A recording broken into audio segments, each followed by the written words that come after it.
Revolution Radio proudly presents, live from the heart of the Blue Ridge, Roanoke, Virginia. It's the Just Bernard Show with host Bernard Alvarez. Join Bernard as he shares topics that reveal the real matrix and empower your human experience, including world liberty, the esoteric, suppressed technologies, spiritual ascension, and human consciousness.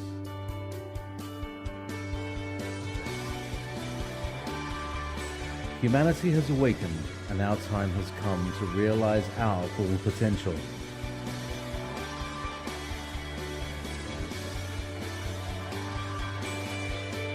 And now, live from the Star City,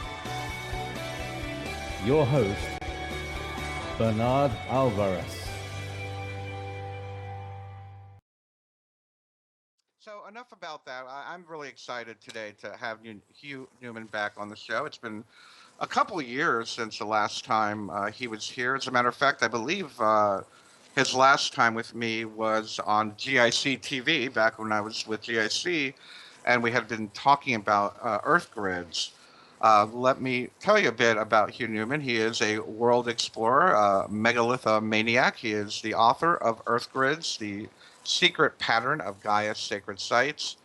He is the co-author of Giants on Record, America's Hidden History, Secrets in the Mounds, and the Smithsonian Files with Jim Vieira, and is published in 3 Ancient Origins ebooks, has been a regular guest on History Channel's Ancient Aliens and Search for the Lost Giants. He's actually going to be doing a tour. I'm not sure if it's done yet.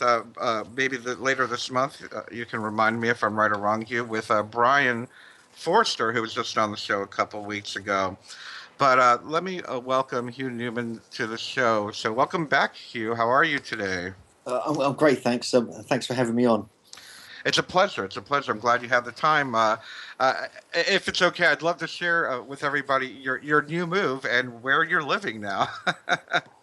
Yeah, it's kind of a secret at the moment. But basically, I've been living in Glastonbury for many years, and I love that place. It's the sort of spiritual capital of Britain and all that. But yeah, I'm living kind of close to Stonehenge now. I decided to take a move and have a bit of a different experience. I'm doing some research in this area, looking for giants that were found in some of the mounds in the landscape.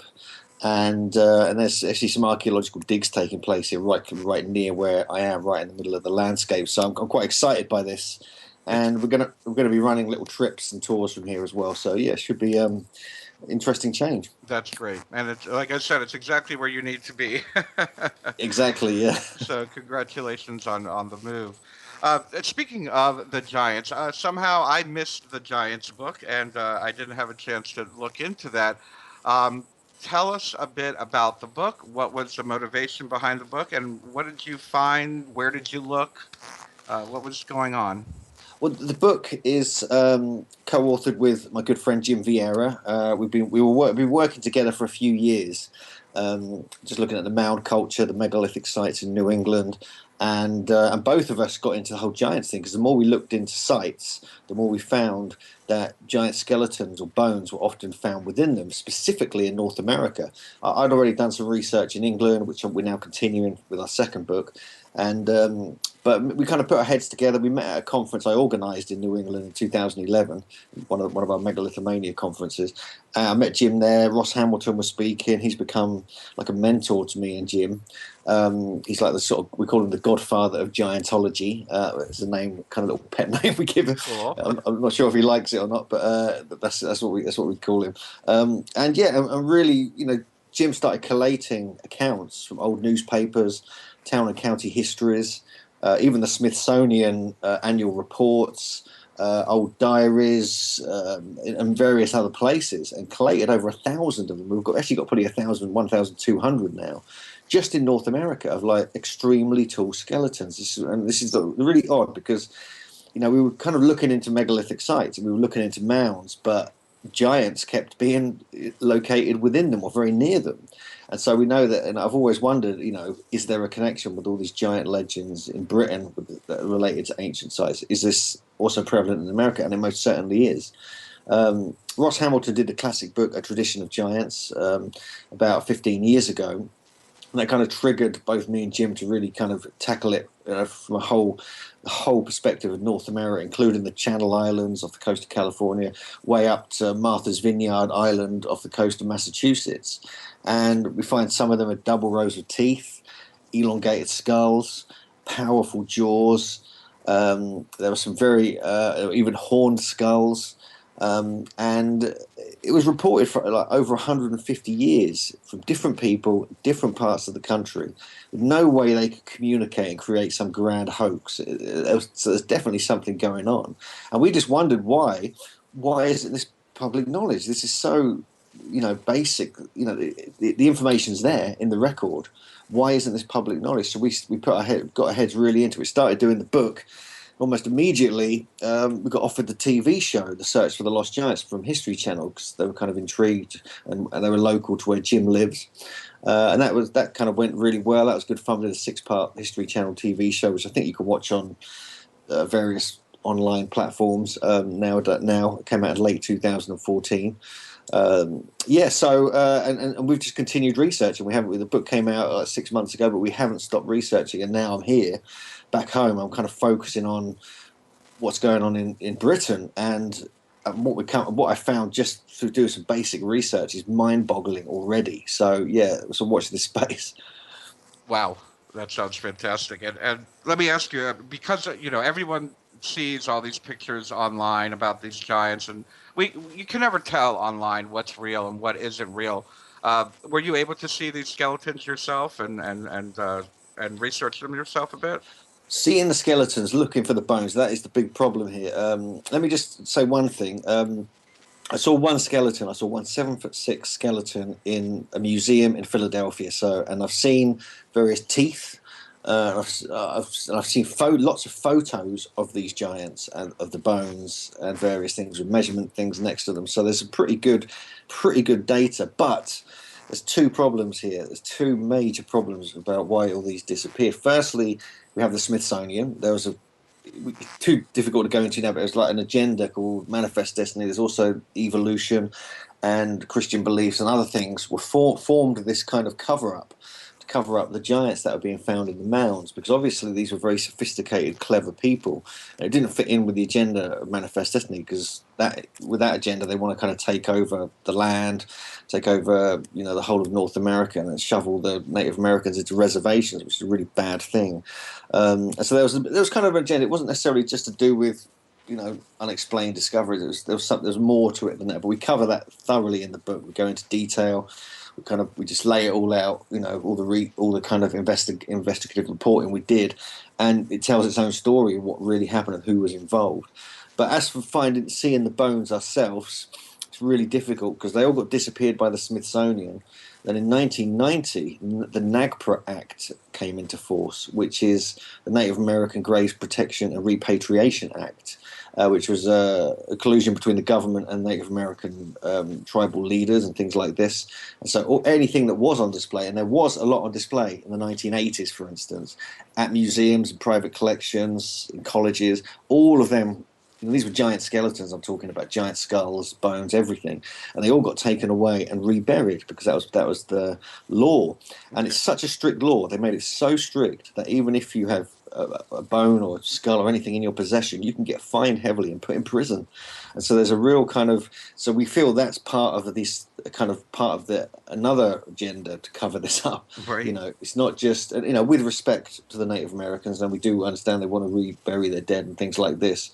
But often it's kind of forced and done quickly before any research can be carried out. And so it's a grey area, really. And so we're hoping, that's why we're kind of spreading out around the world now, looking at other places with less strict laws to see if there's any bones or skulls we can actually look at.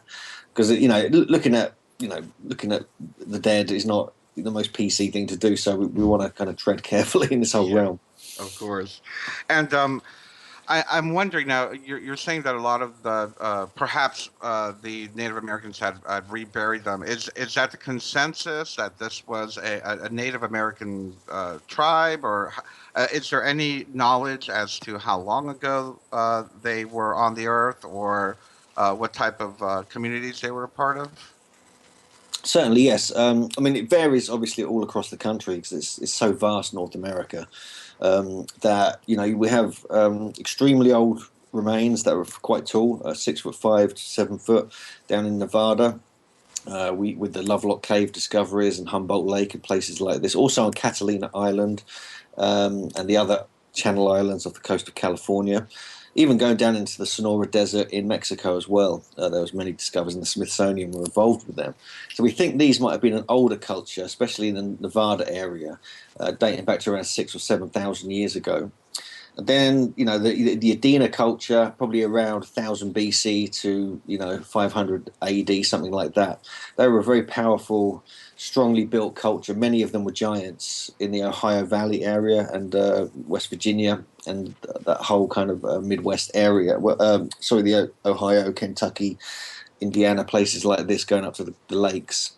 And some of them were giants. I mean, what we find as well in the Carolinas, for instance, and this is prevalent pretty much all over the country. They were kind of like an elite kind of shamanic leadership of the tribes. They even often had separate villages. This is something that Greg Little was telling me about. He's a brilliant author and researcher based in I forget where he's based actually, Memphis, I think, and he was basically telling me, it's also in his Path of Souls book, that they almost have separate villages. So there was like these tribal leaders of these giants of 7 and 8 foot tall, and some of them existed up until the 1900s, and they were witnessed.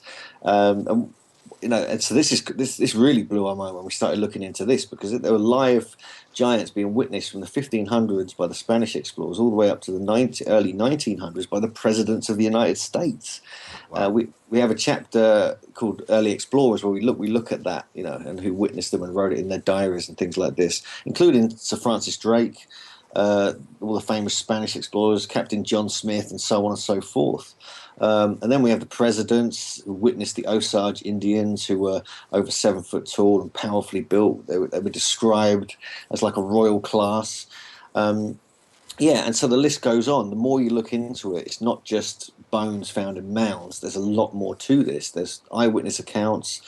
You start looking at the legends and the oral history of various Native American tribes, and it all jumps out at you. There's some real truth emerging, which is kind of shedding a whole new light on the true history of North America.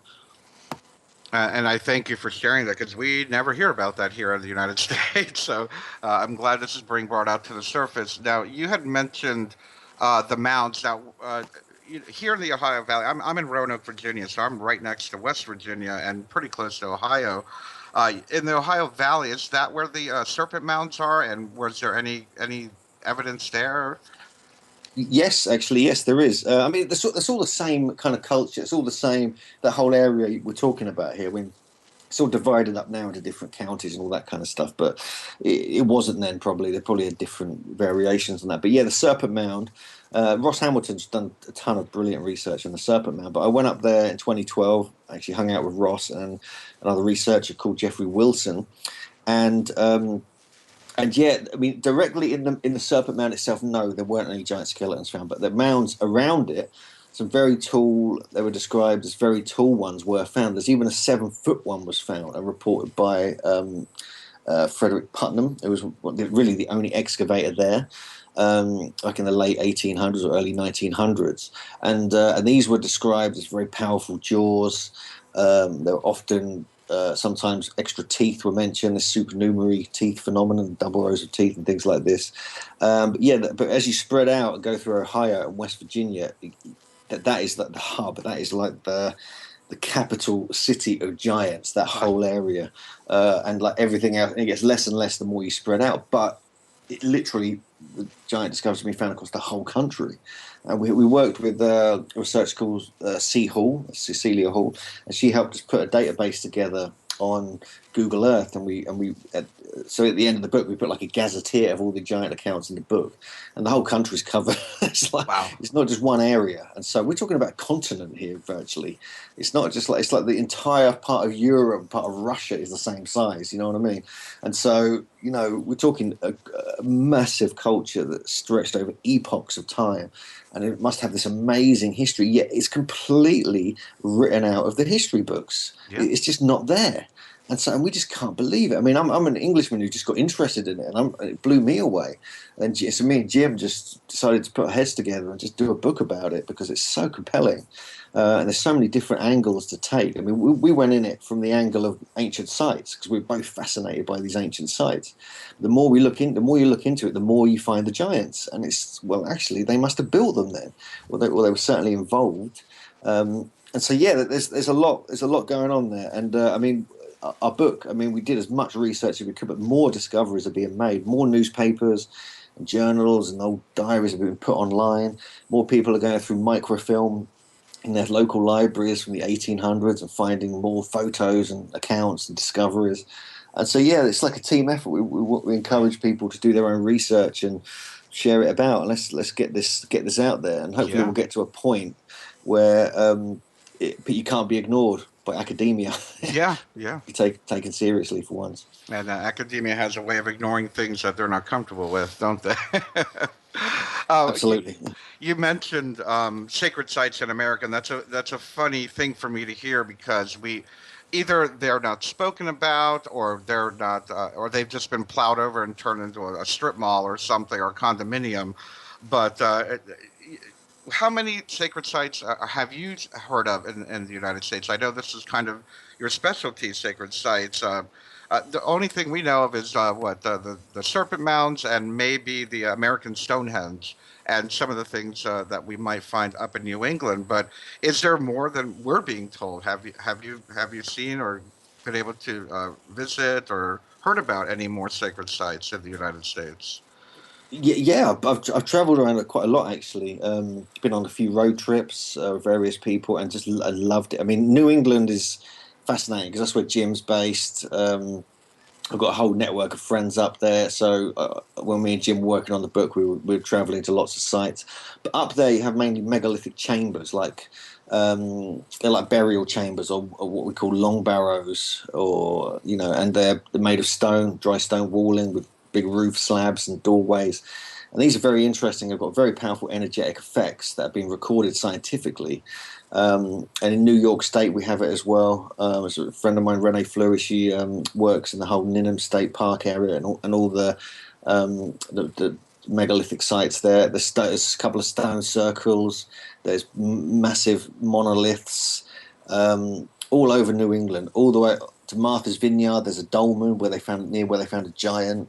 There's Dolmen just north of Boston, and so on and so forth. In New York State, in North Salem, you have one of the biggest dolmens in the world, which is just, I couldn't believe it when I went there. I was like, what the hell is this? This is like something you find in Europe, something you find in like Ireland or something like that. It's got an 80 or 90 ton capstone with these quartz boulders underneath it, perched on this magnetic anomaly in this beautiful area, and no one talks about it, and no one mentions it. And I'm like, well, come on. So this is just the tip of the iceberg. But when you head slightly west, if you carry on going west from New York State through Pennsylvania, heading south a bit as well, you start hitting the mound culture sites. I mean, even in New York State, in western New York State, you do find various mounds there. Giants have been discovered in.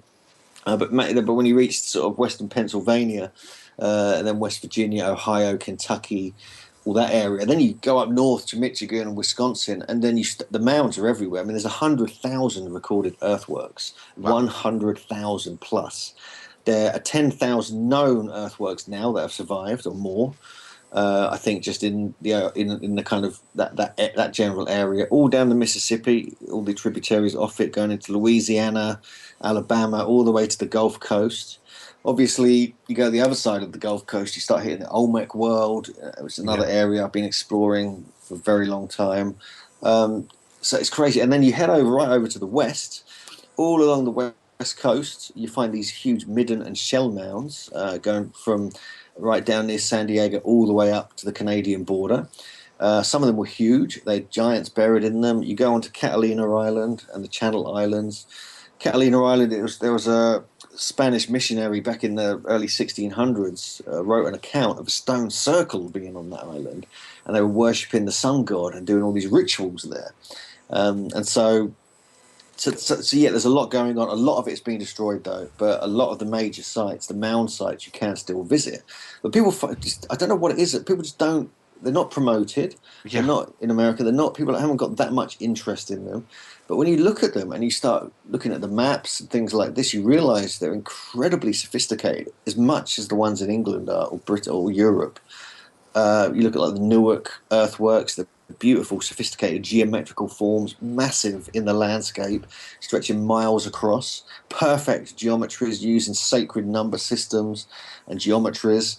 They have the same kind of systems as used in Giza and used in ancient Britain. It just gets crazy, and yet it's all there. And like, there's only a handful of people who are kind of interested in it, me being one of them. So I mean, it's an amazing landscape. People just don't realise the sort of deep prehistory and the Native Americans who were highly sophisticated and were involved in building all these amazing sites. I find it fascinating as a North American that when we think of sacred sites, we immediately want to go to we want to go to England and Stonehenge or Egypt or down to Peru or Machu Picchu or something like that. And here, what you're describing is just this plethora of ancient, civilization remnants and information that it's just no one, like you said, no one is aware of these things. And what a wonderful thing to have in our own backyard without realizing it. I totally agree. That's one of the things that kind of blew me away, because for years before I went to America, I thought nothing of it. I thought there's nothing to see there. No interest in going. But I did a little bit of research, found there might be a few megaliths in New England. I thought, that's interesting. I went over there and saw hundreds. I couldn't believe my eyes when you go to these places. Obviously, they're not. The megalithic stuff isn't as big as you get in England or Ireland or France or stuff like that. I mean, but it's still there. It's still real. It's still part of something that has been completely overlooked. In New England, you do have this brilliant organisation called NERA, the New England Antiquities Research Association. You can see their website, nera.org, and they hold meetings. They protect the sites. They have local people, looking after taking people to see sites and preserving them. So that they're doing a really good job. And same with, in Ohio, you have Ross Hamilton and Jeffrey Wilson and Delcy Wilson. They protect Serpent Mound and all the surrounding area. And so there's a bit more of a conscious awareness of it now, I think. I think that people are realising you don't necessarily need to go to England or Peru. You can actually just enjoy what's there, especially when you kind of look into it and see what was going on there and what's being discovered there in the archaeological records. It builds a whole crazy, unusual picture of like giants with double rows of teeth battling each other. Wow. It's pretty crazy. And so a lot of this information is in the book Giants on Record, America's Hidden History, Secrets in the Mounds, and the Smithsonian Files. Is that correct? Yeah. We have a whole chapter on just mound culture sites and the giants that were found within them and all the stories associated with them. We have another chapter on the New England megaliths and the connection with the giants discovered up there. So yeah, me and Jim are passionate about ancient sites. That's our kind of real, I think what we're really into. Giants, just sort of emerged from our research, and it became a kind of obsession, a bit like the megaliths are. And so, so it's just a natural process of research. The more you look into it. Absolutely. I'm sure you're going to keep uncovering layers and layers the more you go deeper into it. I look forward to seeing what is found. Have you seen any new little layers starting to emerge? There are some, actually, yeah. I mean, I'm just getting my teeth into looking at sites around the southwest of England, and this summer I'm going to be looking around Britain. I'm going to be visiting sites I've never been to before, and also looking at the giant accounts found near them or in them. Wonderful. And doing some. Hugh, we have a commercial break. We'll be.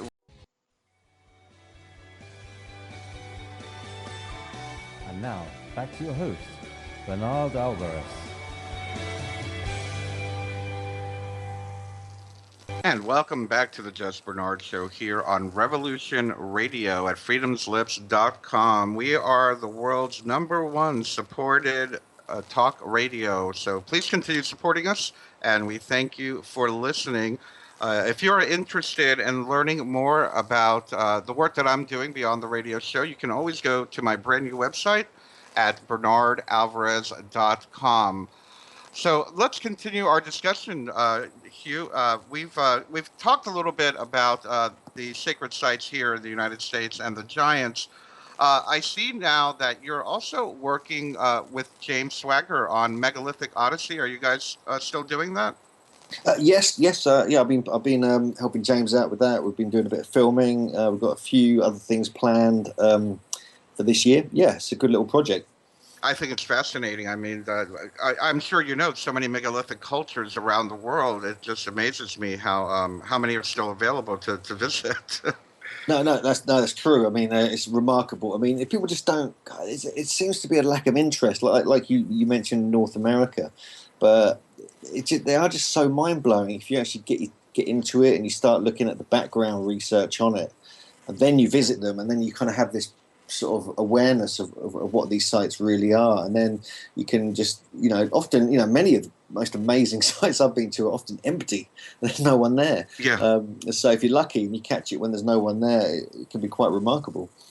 Now, so I know that you've probably studied many of these sites, and I believe last time you were on the show, again, we were speaking about earth grids and earth energies. Do you find that many of these sites were intentionally built on these on the earth grid or the ley lines, etc.? Absolutely. I mean, if we're talking about earth energies, yeah, I think a lot of these sites, if not potentially all of them, have that built into their structure.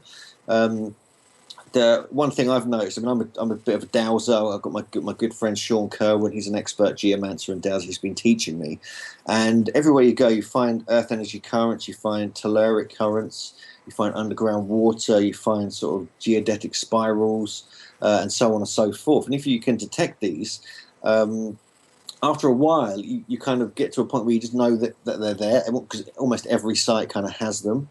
And you also get piezoelectric effects of the crystal, the heavy rock crushing other crystalline rock and things like this. This is what often dolmens were, because the weight of the capstone would create a piezoelectrical effect. And so this would affect consciousness. It would also affect seeds and grains. This is the work of the great late John Burke in his book Seed of Knowledge, Stone of Plenty. But yeah, the more you look at these sites, the more you realise they're multi-purpose. Often they are burial chambers, they are burial sites, but they're often also, they have energetic properties which enhance the local landscape. They affect consciousness for like vision quests, even out-of-body experiences, and other consciousness expanding results you get from them. And this is all being scientifically tested now. And so it gets more and more strange the more you look into it. Most of the sites seem to be have an awareness of other sites in their locality. So there's like a geodetic kind of survey that's taken place between sites. Often they're astronomical sight lines between sites, and also energy lines between sites, often the same thing, the same direction. So it becomes quite complicated. There's so many different subjects and avenues to research when you go to one site. Yeah. That you can get overwhelmed if you're trying to sort of work it all out in your brain. So I often do quite a bit of research before I go, so I've got it all clear, and then go there and just experience it first.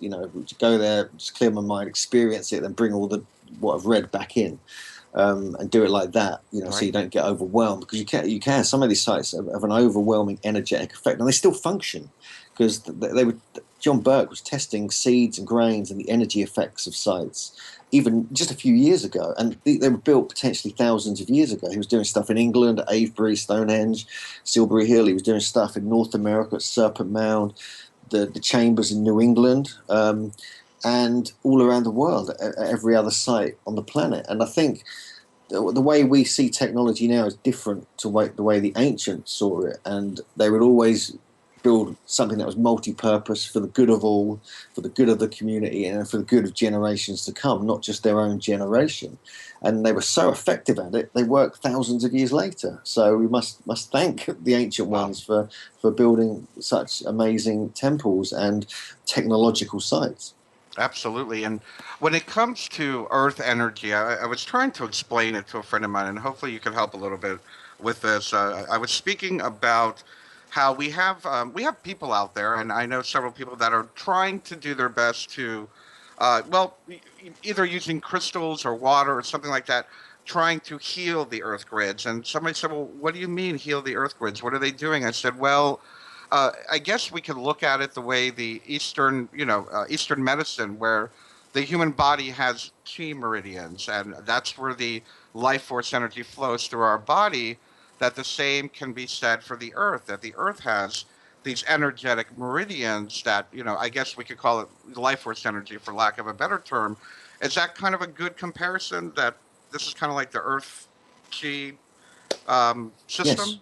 Yeah, no, yeah, absolutely. That's the best way of looking at it, sort of reflecting it within the body, the microcosm, macrocosm, and so forth. Yeah, that makes a lot of sense to me because often these monoliths or these obelisks are like acupuncture needles in the meridian system of the planet. And they would kind of, deflect energy outwards. You can release negative energy like what's called geopathic stress and things like this from the. That's what my buddy Sean Kerwin does. He's like a master geomancer, and he often houses they're built not in accordance with the geomancy of the land, which is something that the Chinese and those in the Far East have been conducting for thousands of years. Where even today they built it with feng shui in mind, with the geomancy, with the harmony of the land and the water, all thought about before. But here, you don't. In the Western society, you don't do it. You just build it anywhere. It's convenient, and you can make money from it. That's what it's all about nowadays. And so they're often built on geopathic but negative hotspots where it can cause problems. You can even get sick if your bed's in the wrong place and you're dealing with the energy every day.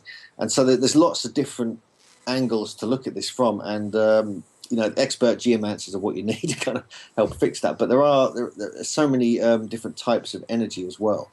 You get the classic earth energy currents, like the yang qi earth energy currents. You have much smaller telluric currents, which are linked with the magnetic field of the earth, and they fluctuate around the surface.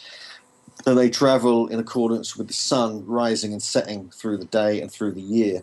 These were manipulated and harnessed into these sites. That's definitely been proven scientifically now.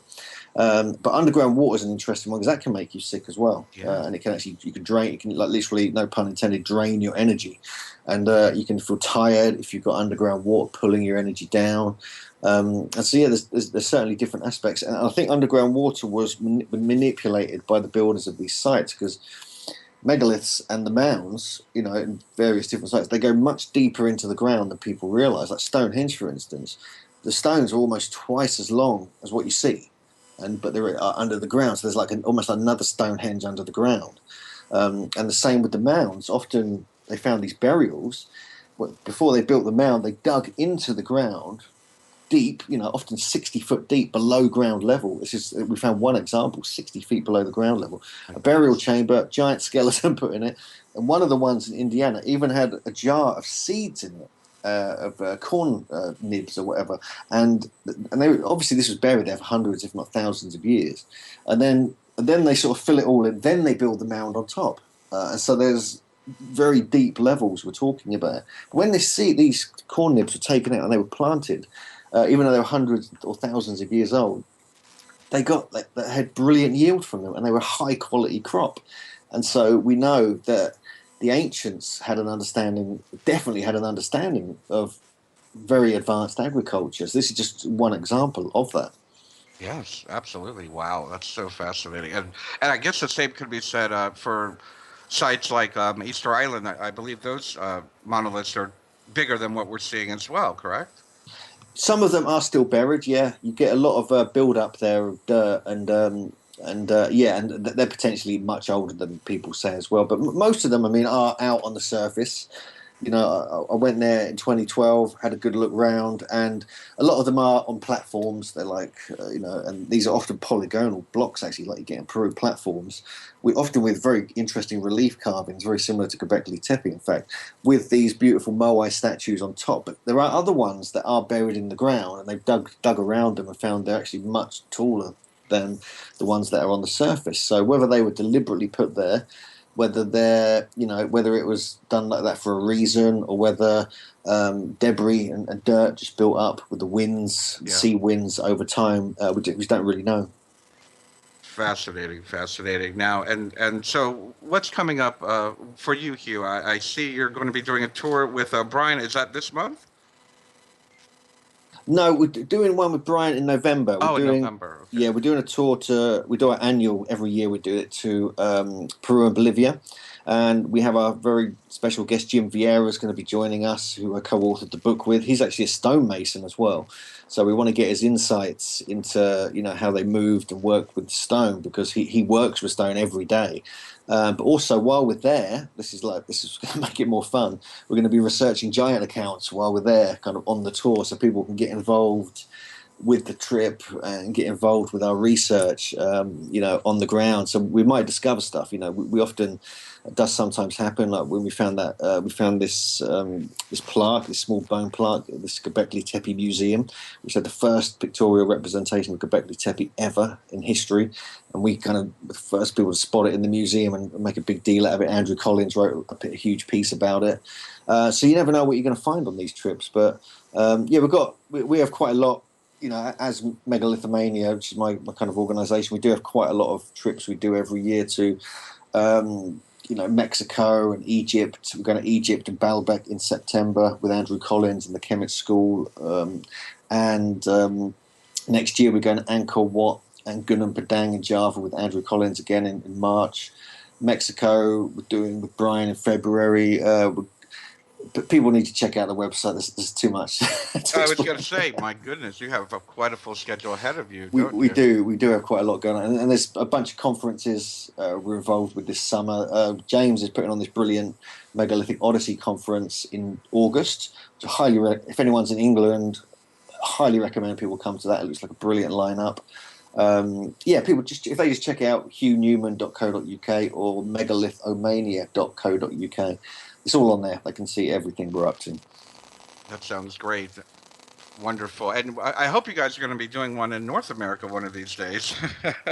That's a good point, actually. That's something me and Jim have been talking about, because there's so many amazing sites there. But again, it's just generating the interest for people, because it seems like everyone in America, no, I don't mean to generalize it, but don't realize this amazing stuff. There's several researchers I know who do realize it, and they're researching it.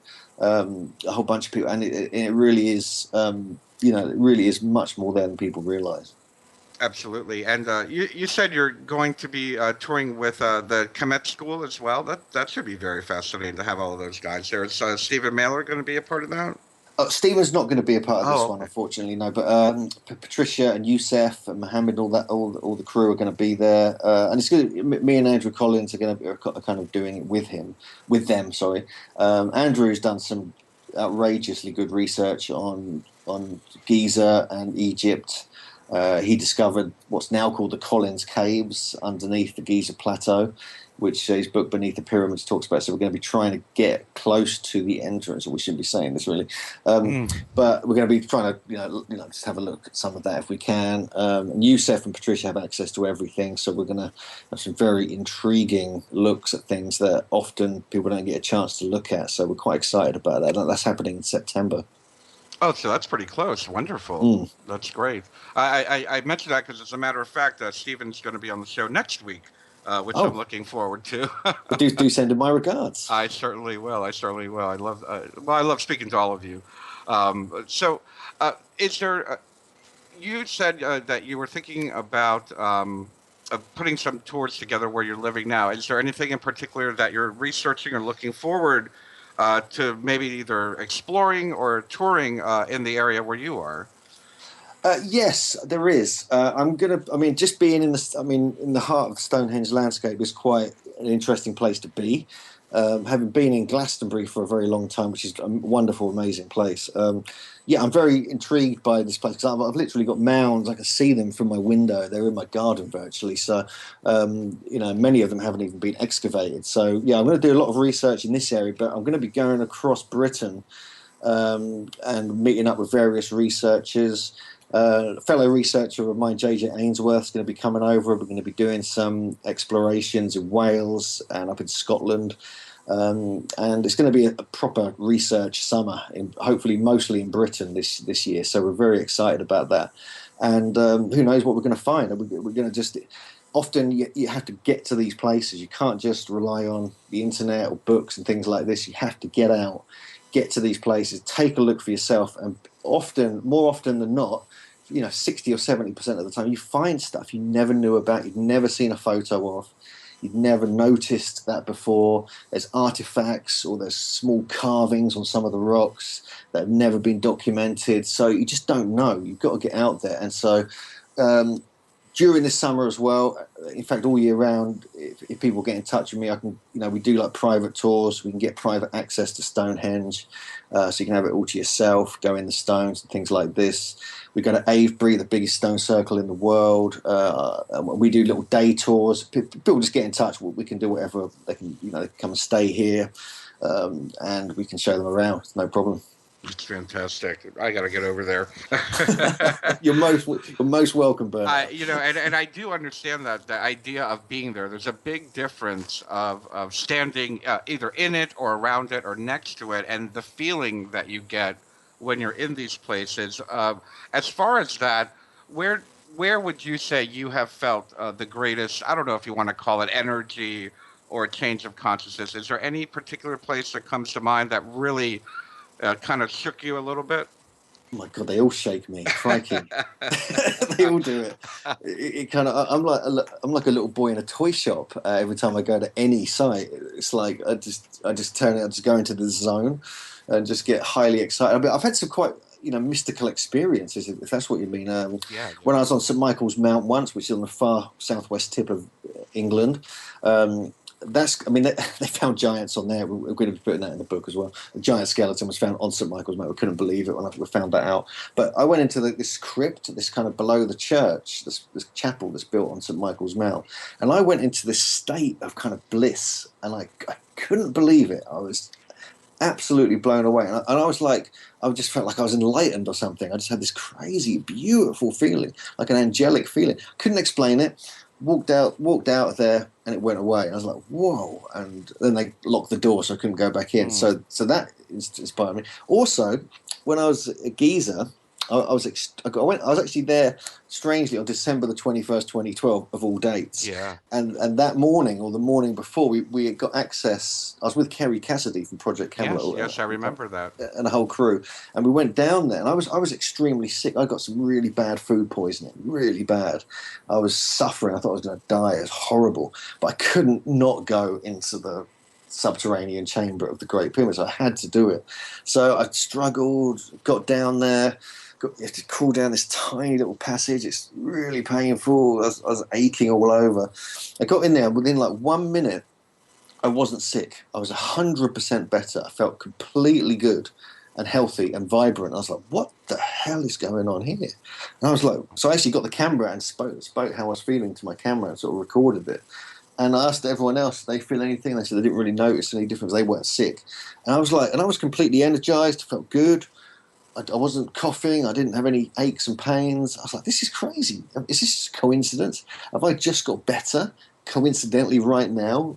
Or is there something to do with the subterranean chamber? So I was in there for 15, 20 minutes, climbed back out, got out to the surface and just at the entrance to the pyramid, and I felt really sick again.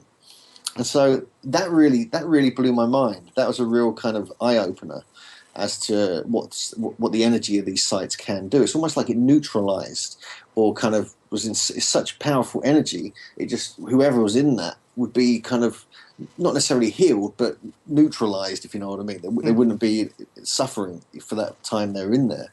So that was a real eye-opener. Absolutely. Wow. And I know that, and we're running out of time, and I'm wondering if you could just touch on this, that I know, if I remember correctly, I don't know if it was Gary Evans or Maria Wheatley, or maybe both, I don't know.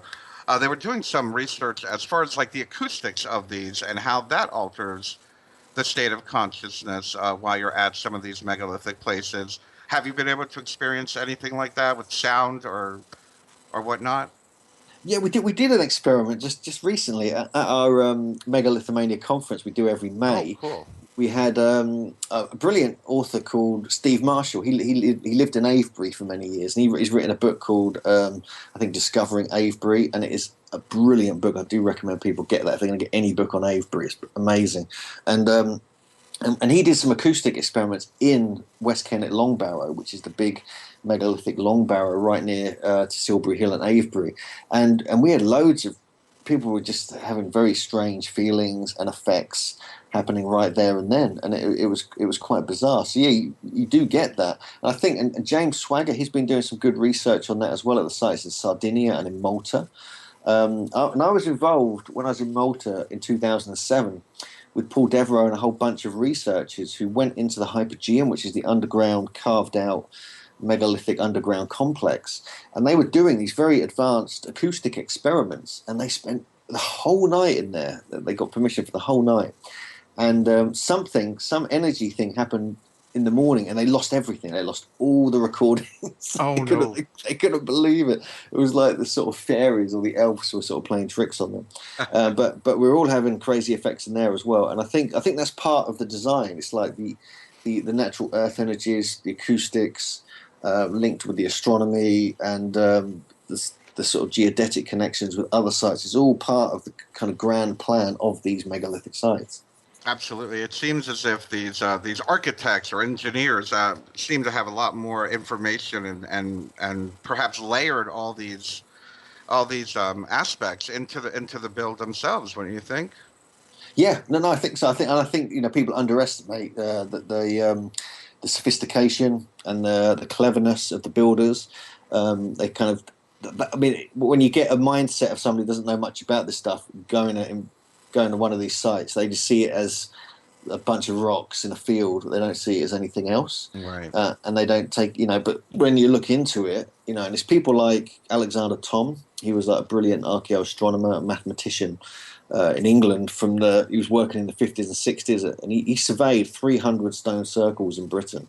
There were over 1,000 here that have been recorded. Some have been destroyed now, wow. and he realised they use a very sophisticated measurement system, geometry system, and astronomical system. Fantastic. We're out of time, Hugh. I want to thank you so much for joining us. And remember, everybody, you can go to hughNewman.co.uk and megalithomania.co.uk to learn more. And we'll see you next week with Stephen Mailer.